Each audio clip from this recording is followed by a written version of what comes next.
Well, happy afternoon. You guys are, yeah, it's afternoon for you all. Happy afternoon. I'm excited to have the opportunity to have a discussion with you. My discussions tend to be a bit engaging. So while I love to hear myself talk, I really love to have you engage. So please feel free to engage, whether it's by chat or you can come off mute and let's talk about it because mental health is important, but a discussion's only good if there's two people at least talking. So you ready?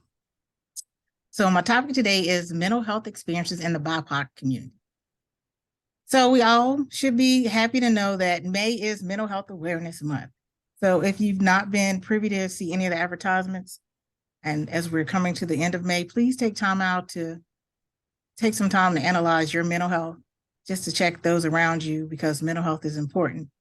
Don't take it for granted. If you stumped your toe, you got bit by a spider, you would go get something looked after in that point. Take time out for your mental well-being as well. So people often wonder like, oh, well, does mental health mean that I have to say that I have a mental illness? And kind of like you can have a heart, but doesn't mean you have a heart condition. So I wanted to break that down to the basics so we don't take for granted that mental health is just a state of your well-being. One cut me off today. My kid got on my nerves last night, or I just don't like the person I'm working with. That could happen. It could be an assignment. Mental illnesses, I've been diagnosed with something. It could be anxiety. We take for granted there's a lot of people living with anxiety, and there's nothing wrong with having an illness. It's just making sure you get it taken care of and getting the proper procedures, whatever it takes to make you better. If you have to put a cast on your arm, nobody would judge you. If you have to go see a therapist, don't let people judge you. Just make sure you're taking care of your well-being as a whole on that situation. So I'm gonna start off by going over some basic numbers and data and facts, and then I want to engage you. So don't go to sleep on me, okay? Try not to go to sleep. So the National Association for National Alliance on Mental Illness has put together this taboo thing called More Than Enough. So here, their thing is called I'm More Than Enough. So some basic facts for you know is 1 in 5 US adults has a mental illness. So if you know at least 5 people, of them has a mental illness. 55% of our counties across the US don't even have a psychiatrist. So I live in a pretty big city, Greensboro, but sometimes it's hard for us to find a psychiatrist that meets the needs of us that are wanting that. So imagine you're in Texas, you guys have a lot of rural communities out there. Imagine having a need and there's nobody there that's actually trained that can meet that need for you. So 55% across the entire US.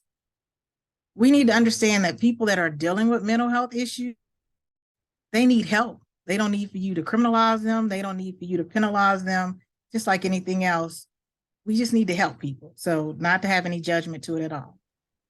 And realizing that either you're caring for someone or you're dealing with it yourself, you're not alone because everybody at some point is dealing with some type of mental health or mental illness situation. And that could be as simple as I had a really bad day and I really need somebody to talk to.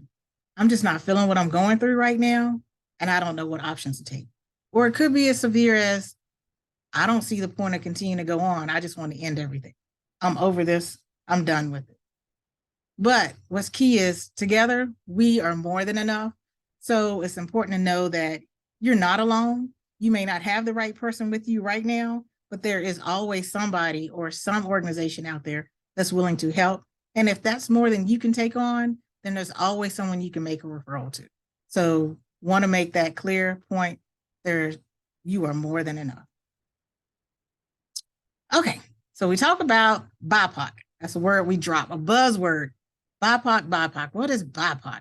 Is it a hip hop slang? Is it a tweet term? Because I'm a little old fashioned. I don't know all the little slangs they put out there and I have to Google them. Sometimes I'm like, what are you saying to me? Because I don't know what this is about. I need to know better.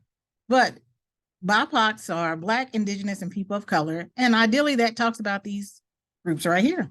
American Indian, Alaska Native, Arab, Middle Eastern, Muslim, South Asian, Asian Pacific, Black, African American, Latinx, Hispanic, and multiracial. So the unique thing is we put them all in one group, but that does not mean that these groups are anything alike in any sense at all. So don't just assume that because I say you part of the BIPOC that they are alike. Stacy is one of my closest friends. We're both Black women, but that does not mean we are the same Black women. Just because you're like, oh, Black women are all the same. There's a lot of things that are different. So don't assume that one particular group, everybody in that group is also the same as well, because that's just not how it works out. Any questions on anything that I've said thus far?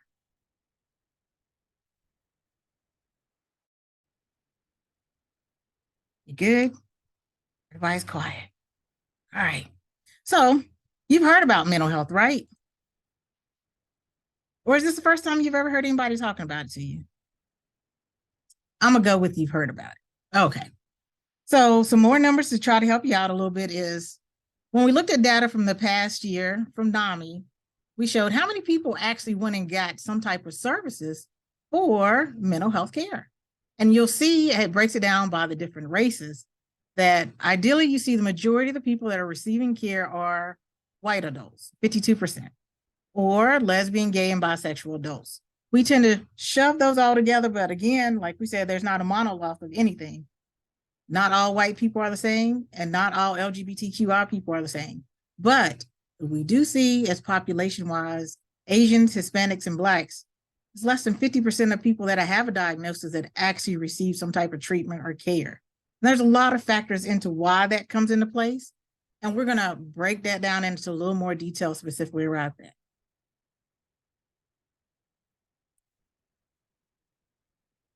So I mentioned that it's okay to talk about things, and it's a key factor that's been happening a lot, especially in the non-white community, is suicide rates. A lot of famous people you've seen recently that you're like, your life seems perfect. Why in the world would you want to give up anything? You got endless money, you living your best life, you're doing all these things, and then you find out they committed suicide. And suicide, talking about it is so taboo, so many people like don't talk about it. You might want to make people do it. Talking about suicide doesn't cause somebody to be inspired to go do it, because talking about losing weight doesn't inspire a lot of us to go lose weight. We just talk about it. Because if that was the case, Weight Watchers would be out of business. So kind of like when you look at it that way, is talking about something doesn't necessarily make it happen, but it sets the tone and the environment so people will address it. Shockingly, suicide is the second leading cause for death among the ages of 10 to 14 in the US, and 12 all overall. As a teenager, you feel like, I'm dealing with so many things. I have a teenager. Sometimes I feel like she's putting things. But I think one of our challenges are social media is good, but social media is also bad. So people try to live up to images, because you go on your friends' sites and they're living their best life.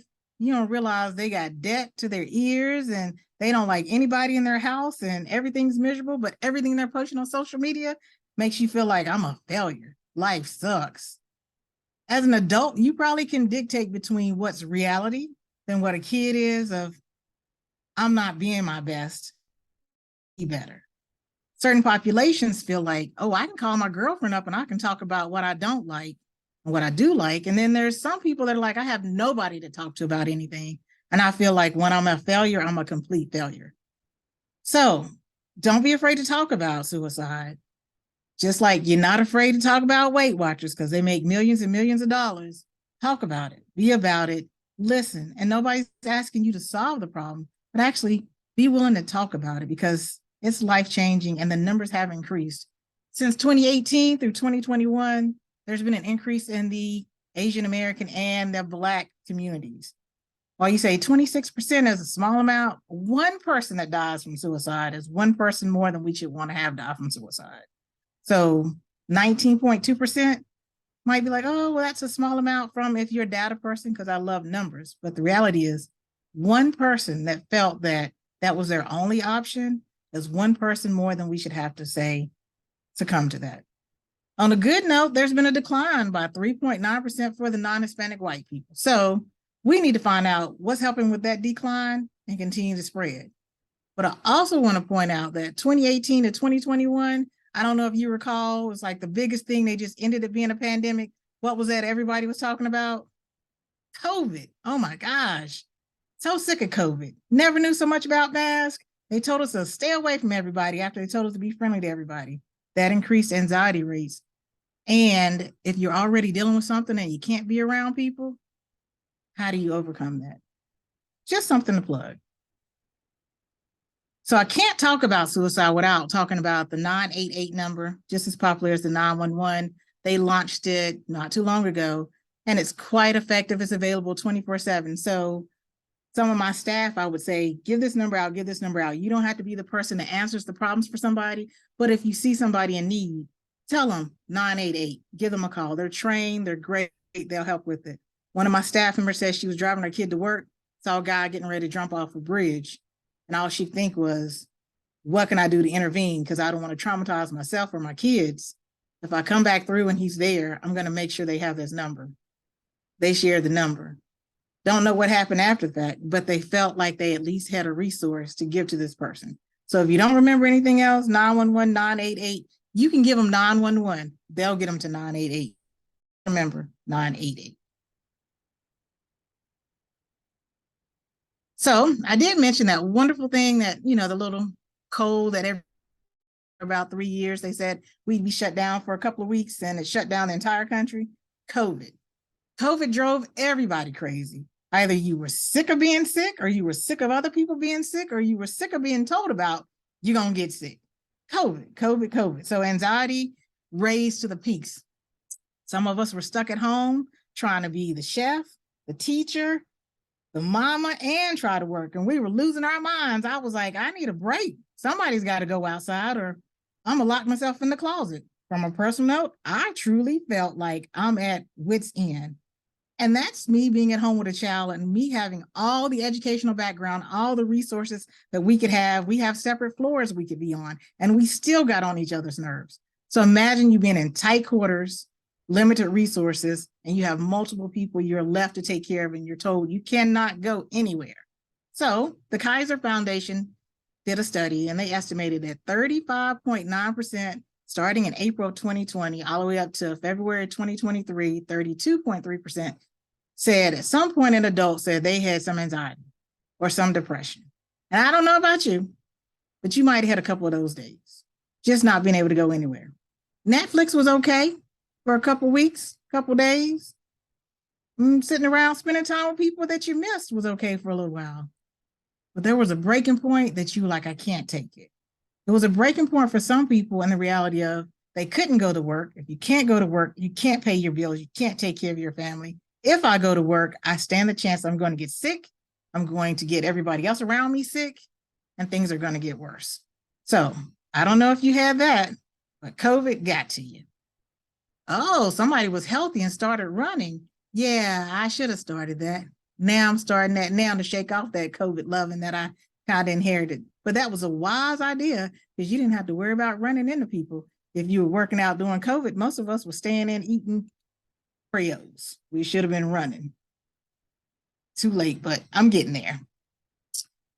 Okay, so during COVID, we all know that a lot of people died. Whether you want to believe in COVID existing or not, a lot of people died in the past 3 years. And there was a disparity rate about the people that did die. It was a higher rate of people that are considered in the BIPOC community, had less resources. And a lot of, we could say, was contributed to, they didn't trust the medical system, because we all know that when you went into the facility, you were locked down by yourself and you didn't have anyone. And a lot of people did not want to be by themselves, and definitely didn't want to die by themselves. So some of the most traumatizing things that people witnessed were seeing their loved ones die and maybe being able to have a phone call. So of course, the population we targeted that had a big loss was American Indian population. I live in North Carolina, and we have a lot of reservations in Indian nations here. And a lot of them is because they didn't have the resources. We take for granted having clean running water and having facilities that trust you from your cultural beliefs to respect you there. They didn't have that. So a lot of them died. Our Hispanic communities, our Native American, and our Black communities, a lot of people died at earlier rates. And it wasn't the old people. I know when COVID first came out, we were like, oh, well, that's old people. We're okay. And then it started hitting the younger population, and people got really scared. So shame factor is the BIPOC community was largely impacted by COVID, whether they want to admit it or not, because of resources, trust, and just stress, and mental ability to say that I can trust to go in here and feel safe and be treated to the best of my ability. That's one of the challenges that many of them faced. Okay. So I did a lot of talking. Oh, great. Thank you for putting in there the loved one for the ACU Dallas event. And now we're going to do the privilege exercise. I don't know if you've ever seen this exercise done before. It's often when people stand in a room, you stand on the line. When you walk up, you walk back, and then you get to see what's happening. So we're going to do it from the virtual standpoint. And I'm not asking you to share your results with me unless you want to share them. I don't want to put anybody on the spot and cause any mental stress because it can happen. That's not joking. Some people just are like, I don't want you knowing what I'm dealing with. But to play the game, you can either hold up 10 fingers or you can keep them low, or you can draw 10 shapes. You can make 10 lines on a piece of paper. And to help you understand what to do at the bottom of each question, it'll tell you if you say yes, you do this. If you say no, you do that. So you don't have to overthink it. Pretty straightforward. You got it, okay? I'm sorry to hear that you lost your aunt to suicide. So thank you for sharing that. Okay, so I have a couple questions, and they look like this. I'm going to read them out, and you see I do have at the bottom, it says, yes, do this, and no, do that. Any questions before we start the process? You got it? Everybody's good? Okay. So the first question, my family has always enjoyed medical insurance. Hence, illnesses and accidents never compromise the financial stability of my family.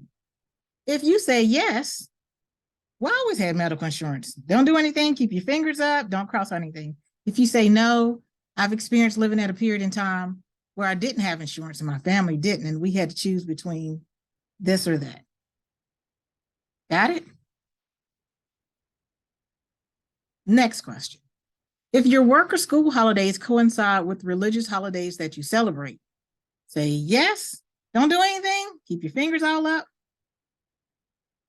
Wait a minute, sorry, I said that right. Yes, do not put a finger across out. No, do put something down. So if you celebrate a holiday that's not already on your school calendar, you know how they have it off like, you're at a university. I know at my university, we have 2 weeks off for end of the year, Christmas or winter solstice holiday. So that's something you celebrate and you don't have to come back and ask extra days off, then that's how that means to you, okay?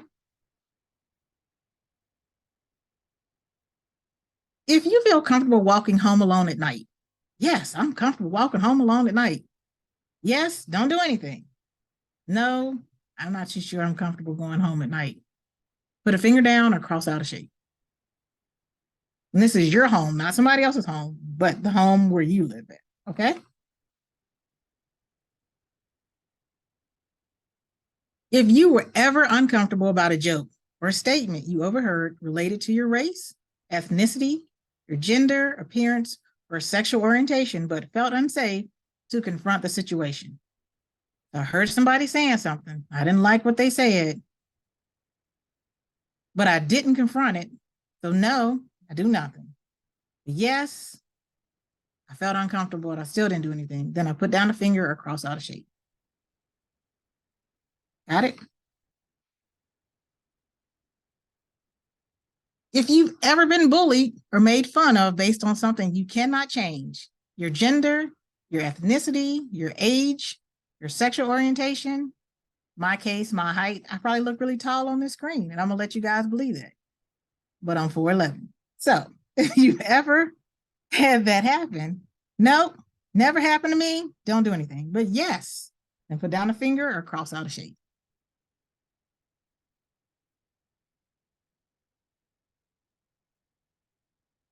If you would never think twice about calling the police when trouble occurs, like, oh, I'm calling the police. No big deal. Yes, don't do anything. Leave your fingers up. Don't cross out anything. If you're like, I don't know, let me think about this, then put down a finger or cross out a shape. You see where I'm going with this? If you feel certain that you would not be allowed, that you would not be followed, harassed, or watched under close surveillance while you were shopping, oh no, nobody's going to bother me, then yes, Don't put down a finger. No. Feel like somebody might follow me. Do put down a finger.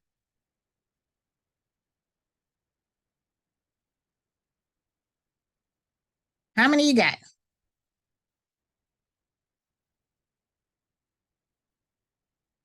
Okay. Oh, okay. Have you ever been the only person of your race, ethnicity in a classroom or a place of work?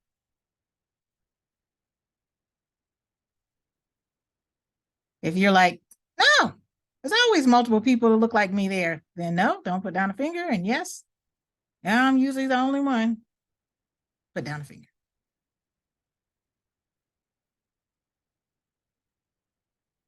When you need to seek medical care, can you easily find a clinician or therapist of the same race as you? Yeah, just go through the yellow pages or Google somebody and they look just like me. Yes, don't put down a finger. No, I never know what I'm getting till I show up or do a big deep serve. Put down a finger or cross out.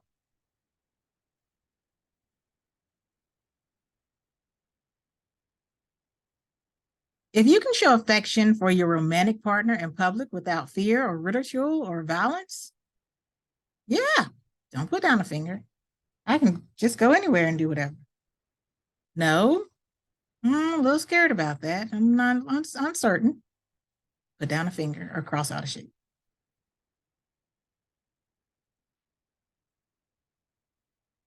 So you thought I was going to stop at 10, right? But life doesn't always give you just the amount of number you have. So I gave you 10. But life doesn't be like, oh, that's all you got. So we're going to go a little further because that's how life is. It never just stops at just enough. If someone in your household suffered or suffers from mental illness, no, don't put down a finger. Yes, put down a finger or cross out a shape.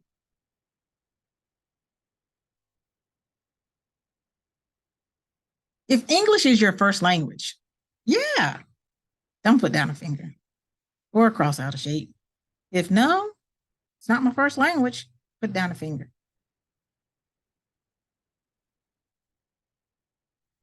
If you feel good about how your identities are portrayed in the media, oh, I love how the news talks about people that look like me. I love the videos. Everything makes me feel good about who I am. Yes, don't put down a finger or cross out a shape. No, do put down a finger, cross out a shape. If you are never asked to speak on behalf of a group of people who share an identity with you, so no, they don't just say, how do you think women feel? How do you think Black people feel? How do you think white men feel? Don't put down. Yes, do put down.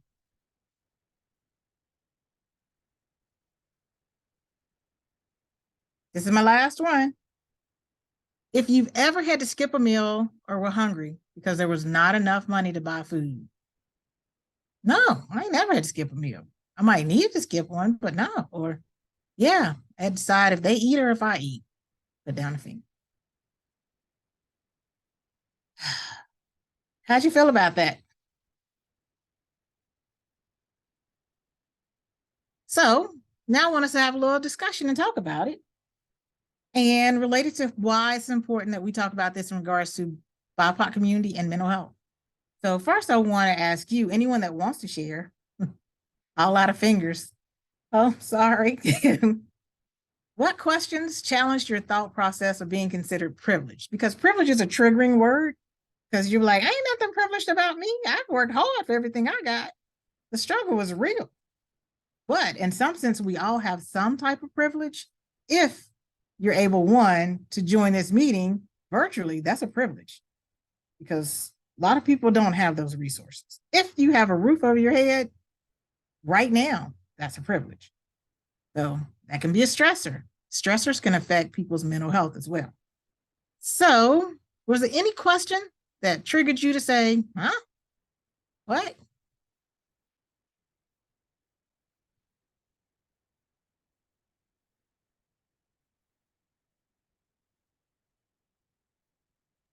And you can No put it in question chat. that triggered me to say no question that was confusing, but it is eye-opening.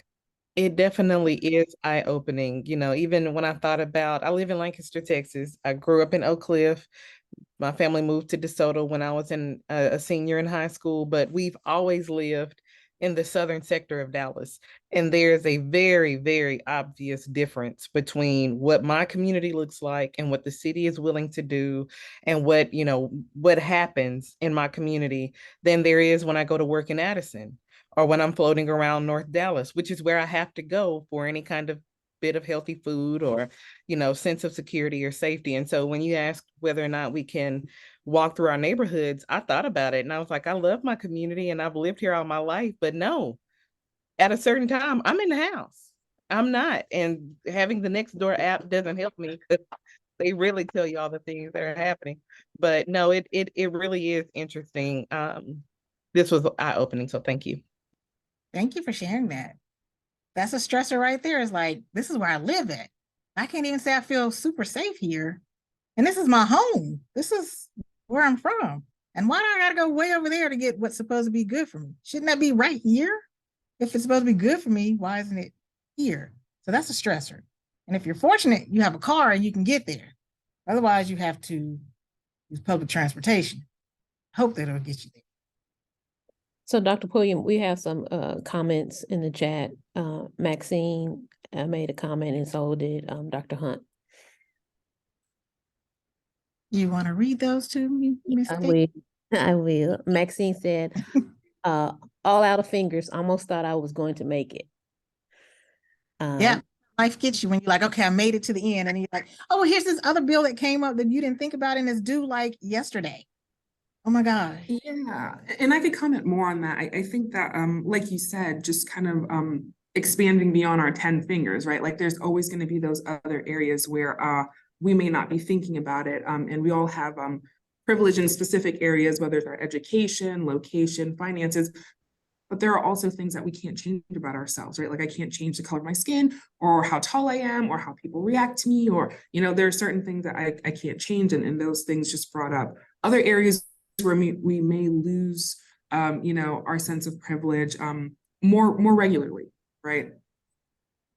Yeah. You can change your height by being virtually and have everybody think that you're really tall until they meet you in person. And that's a reality check when they're like, oh my gosh. But those stressors right there, you like, there's some things I can't change about me and I can change about me. Do I want to change them? Am I becoming my unauthentic self so that I can fit in somewhere? Stressors. Why do I have to? Definitely. Yeah. And I was going to say, it kind of creates a sense of, you know, they talk about BIPOC people having to deal with that double consciousness, right? There's a lot more that we have to be aware of on a day-to-day basis in terms of how the world is reacting to us. And so it just remains a reality. So true. Like, what's my setting? What's my environment? How do I wear my hair? I'm going to a meeting as a person of color. You have to say, what's the setting? Can I wear my hair this way? Can I wear an outfit that looks like this and show up and people not say, so what country are you from? From Greensboro, North Carolina, right here. That's just something that you get challenged with when you go into professional settings. Like, what do I look like when I'm in this meeting? Will people pay attention and actually think that I know what I'm talking about? So Dr. Hunt said each question was a confirmation of what I have been feeling. It did reveal specific privileges. And again, that word privilege is triggering. Like, I ain't got no privileges. Even people of every race are like, I don't have a privilege. You don't know what I've been through. But the privilege is something simple that someone else doesn't have. So it's a privilege if you don't have to think twice about it. If it's something that's just natural that happens to you, oh yeah, I can call my family, they'll be there for me. We might not have much, but they'll be there for me. That's a privilege. And some people don't have nobody they can call. Nobody I can call that I can trust to do anything. So don't take for granted your family might be what you consider a little off key sometimes. For your friends, that's a privilege because that's not a common thing that a lot of people have. Yeah, I think I might add that I also move throughout my day mindlessly, not even reflecting on privilege or lack of privilege, until I find myself in settings like this where it's brought to my attention. So it's not in the forefront of my thinking. Thanks for sharing that. And you know, it's such a privilege to not have to think about things. And that's a challenge that sometimes we take for granted is I don't have to think about where I'm going to sleep tonight. That's a privilege. Some people say, I don't have to think about how race relations are going to affect me until I'm dealt with something. That's a privilege because some people wake up automatically and say, I need to make sure I make it home and everybody in my house makes it home tonight. I need to always be on point to think about that. So I wake up with the intent of trying to be prepared for the unexpected. One thing that I wanted to note, and I've had friends and colleagues who have felt this weight or this sense of guilt because they can say that they have a certain level of privilege. And the one thing I want to say is, I don't want you to feel a weight or sense of guilt. You ought to have privilege. I think we all ought to be able to walk around and not feel like we have to constantly think about those things. I think the important thing is, and what I'm most grateful for, is for those who leverage that privilege on behalf of those who may not have it. So just thinking about that more, the weight of the responsibility of actually using that privilege where other people can't push on issues the same way that you may be able to push on issues because of who you are and the skin you're in. So true. That was a loaded question. The point right there. You had a lot of things on there. Survivor's remorse. Like, hey, I've seen how I got out of this, and maybe I can help you to get out of this too, but you got to be open to wanting to see this. So people often feel bad, like I've overcome a lot, but a lot of people I'm close to haven't. So am I wrong because I'm not in the situation they are? Did I do something different or wrong? So you can't really enjoy like the fruit of your labor because you are constantly looking at people that can't even connect with it. Or either you're so busy taking out of your labor and fruit that you're giving to them that you're just exhausted. You're just zapped out because you're like, I want everybody to have something. So you never enjoy because you're always trying to give to everyone else. Because culturally, BIPOC communities are taught you live by community. So if you have, your community has. And that's hard to have and leave your community because then they either say you've forgotten where you came from, but really you're just trying to live and enjoy life. So that's a challenge, right? So I'm gonna call out some other people. Dr. Weiner, do you want to say, I guess, what you wrote here, and then Courtney afterwards? I wrote a few things. I totally agree with Crystal. I mean, we're educators. Our job is to educate everyone, regardless of any minority status, and to better their lives. And that if we're in a position of privilege, we should use that to help people. Okay. Very true. But remember though, sometimes in our helping, we can't really help people until we help ourselves. Sometimes we're so busy pouring out that we drain ourselves. And as educators, you do that a lot because you're like, I can see the light in you. I know that you have this. And sometimes you've given so much, you come home and you're like, I got nothing. I'm tapped. So having that balance. Courtney, do you want to say? Yeah, I put a comment about how the question I may be the only one that looks like me in a group, but those are all places I am voluntarily, never places I have to be, like work or school. And that's a privilege. I was also thinking, Crystal, you and I don't live that far apart, but I feel comfortable walking home because I'm a white woman. And that is absolutely a privilege that has nothing to do maybe even with where we live, but who we are, where we are. So very mindful of that as well. That's good stuff, Courtney. Thank you for sharing that. JD, do you want to share? Yeah, I definitely wanted to. Like, this is very eye-opening as a young 22-year-old white male. Like, it's something that, I live right next to ACU residential, and I don't really have to think about just in terms of like where I'm at and so forth. I very much like, and I interact with people that are right next door who have, just a different story, and they have a different lifestyle. And I see, their kids running around, whether they're African American or so forth, or they're someone different from me, just like 5 steps away, is living a whole different lifestyle. And so that's pretty like fascinating. Like, as myself, like trying to get my feet under me. And my question on here was just like the point where it's considered privilege, because definition is critical, because one person's privilege can be another person's, like, just it's just a different kind of scale. And I know that's a pretty loaded question, but I think it's something we all kind of struggle through, or we might have our own answers to. So it's really fascinating. Yeah. Privilege, it's a small word, but it's triggering because you're like, that ain't a privilege. But then you talk to other people and they're like, oh, that's a privilege. That's a privilege. So you came home and there was food in your refrigerator where you want to eat or not, that's privilege. You're like, what? There's so many kids and adults and seniors that go home. There's nothing there. So you may have leftover tuna, but it's food.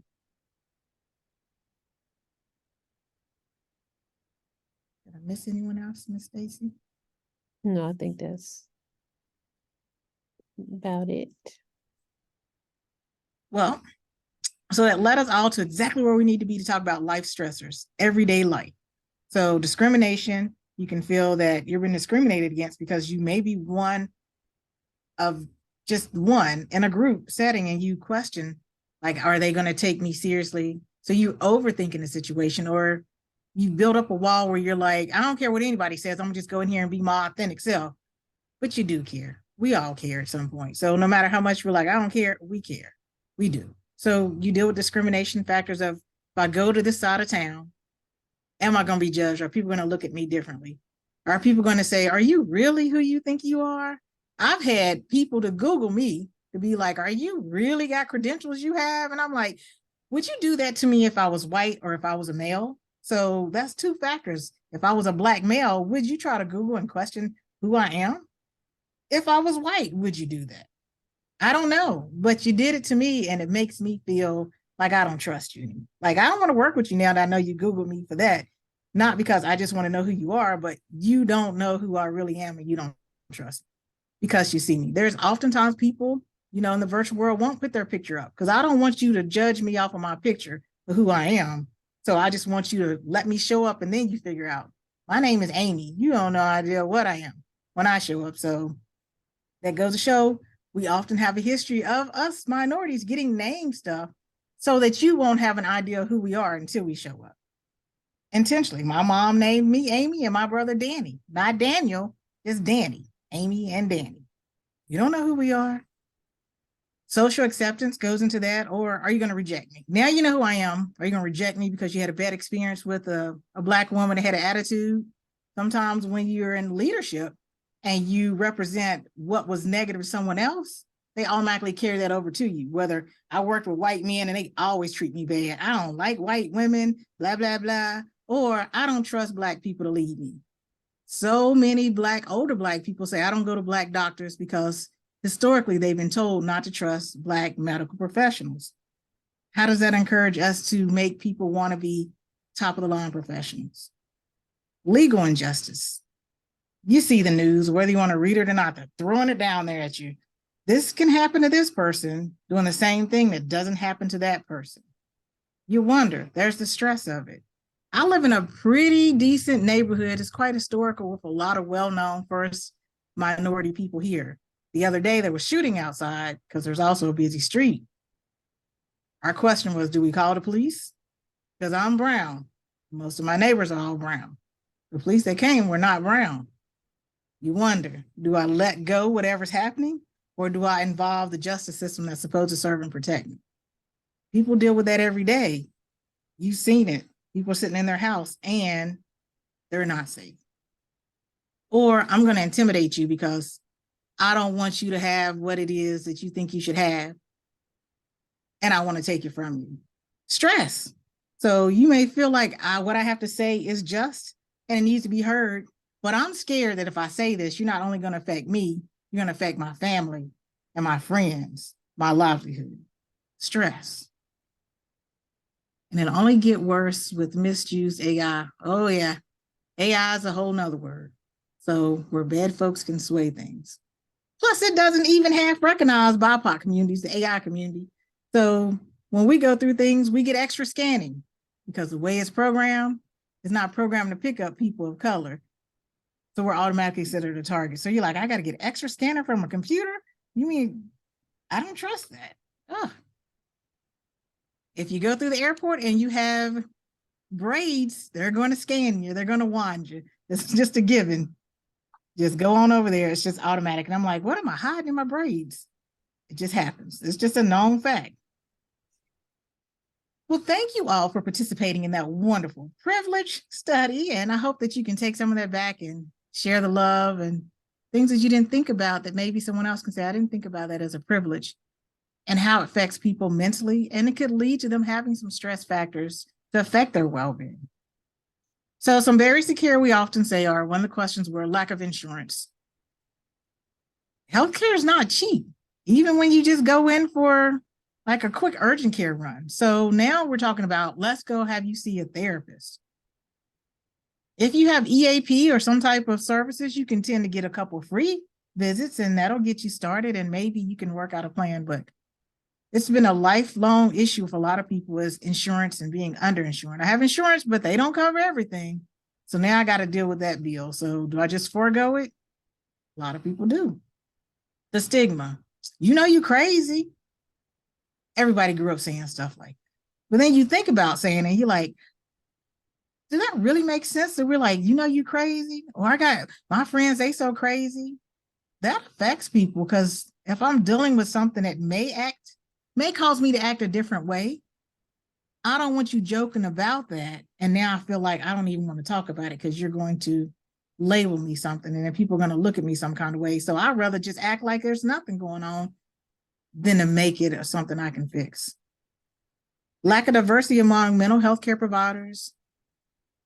I don't know about you, but the options of when you go to see a doctor, usually any mental health provider, it's usually harder to find those providers. They're sparingly spaced out. A lot of that goes to factors of, as far as getting enrolled into master's level, doctoral level, or medical programs. A lot of them still use that certain percentage of minorities they let get enrolled in those programs. So it's not that people are not interested, but sometimes they don't meet the qualifications and they don't get the acceptance. And they get such a negative connotation of people talking down to them, they don't go in there. Personal note, I had some friends say, I'm not going to no white counselor. They can't tell me what I'm going on. They can't tell me what it's like to be Black. What are they going to do? They don't know my struggles. So here I'm going to try to pour out my problems, but I don't think I can connect with the person, because you don't know my struggles as a Black person. It happens. People understanding culturally competency. Oh, those are loaded. We talk about, do you understand what it's like to work with people from the East Side, the West Side?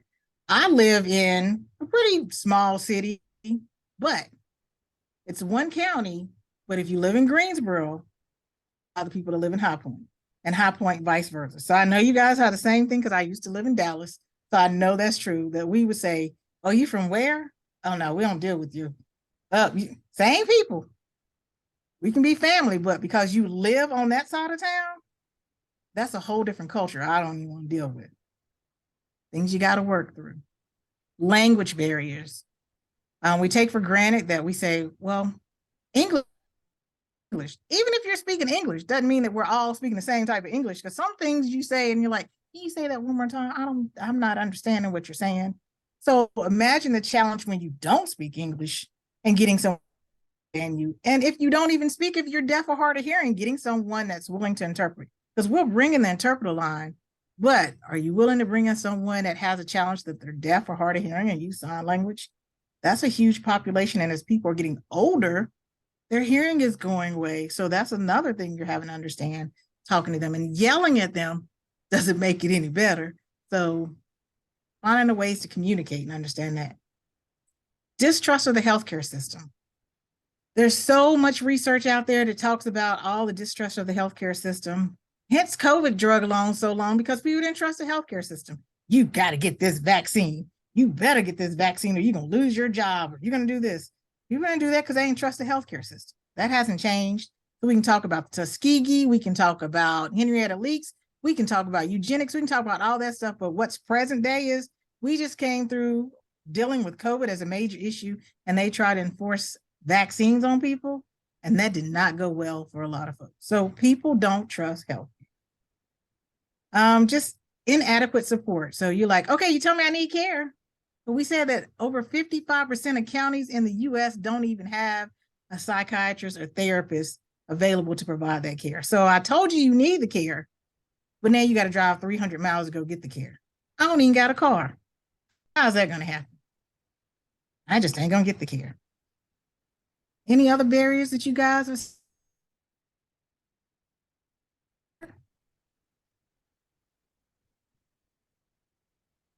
If you do, no problem.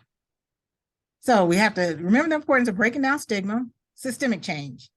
While we can do one thing, we need to do it from a big system approach, and that's often policies, getting out there and lobbying and talking to people that make the change, funnel the money, because money drives everything. Research and funding, which is driven by money.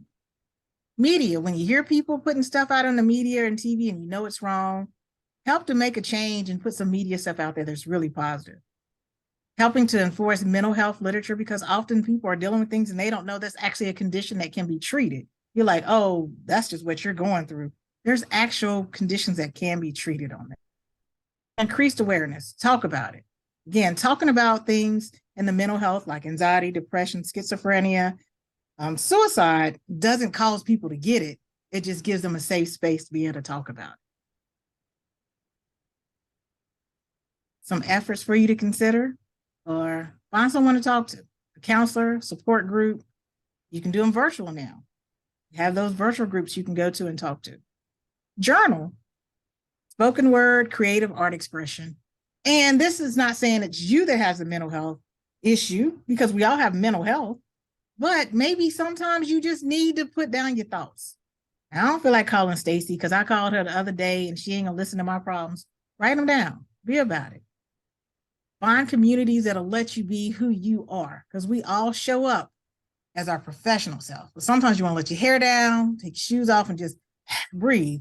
Find communities that accept you for who you are, the good, the bad, the indifferent. Find places that accept you there. And most importantly, we want to save the world, but take care of yourself. Make sure you are taking care of yourself. If that's just saying, I don't want nobody to talk to me today, I'm going to eat some ice cream, I'm not going to feel bad about it, I'll go work out in a couple days, couple weeks, whatever, be okay. Take care of yourself. Don't overindulge, take care of yourself.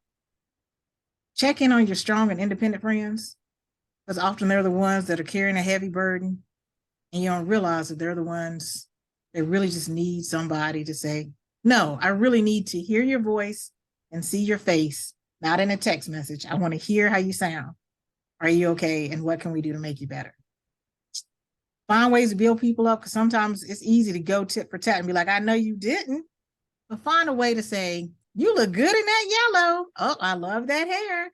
Oh my gosh, you just made my day. Simple things. I know you've seen them online when people pull up and say, I just want to tell you, you have the best smile ever. So maybe be intentional to take 2 to 3 people a day to say something positive about them. You don't have to know them, just to make them smile, because it can make them go a long, long way. And if you are a touchy person, maybe ask them if you can hug them. Some people go days and never have any contact with people, and that could change their world. Remember, look and see what you bring to the table so that people feel comfortable around you. They might be like, you just make me comfortable because you're always open. What is it about you that makes people want to say, I can be myself because you are yourself? So my resources, the 988 number, if you don't remember anything, please share that, use that, pass that around. Different organizations, the SAMHSA group. A lot of people that are dealing with mental health issues often get dependent on substance abuse as a way of trying to self-medicate. Addiction is a mental health condition as well. We often take for granted that addiction is real, doesn't just go away overnight. So definitely check out some of those groups. They have wonderful resources and can lead you to some support groups if you feel that you have friends that need that or yourself. Any questions? Dr. Pulliam, is it possible for us to get either the slide deck or a pared down version of the slide deck that you'd be willing to share for us to share with those who were not able to attend? Definitely. I'll send it to Miss Stacy. Thank you. I think there's some things in your chat. Sorry. Unfortunately, the conventional Western medicine model privileges a biological explanation, which is not supported in scientific evidence. True. Big Pharma, they're the moneymakers. Yeah, so I know that people often push you to say, get on medication, get on medication. And then some people say, just pray about it. The Lord will make a way. Whatever it is, you need to realize that mental health is just as important as physical health. So don't be too afraid to step out and try some different things to make life better. If you needed medicine to make your cold better, you would take it. If you need medicine because of a mental condition, consider taking it. But just as well as you would say, oh, this medicine makes me sick to my stomach, I need to regulate it. That's also what needs to happen with mental conditions as well. But I'm not a pill pusher for anyone, but I say that people need to be okay with talking about what they're dealing with and what they're seeing, because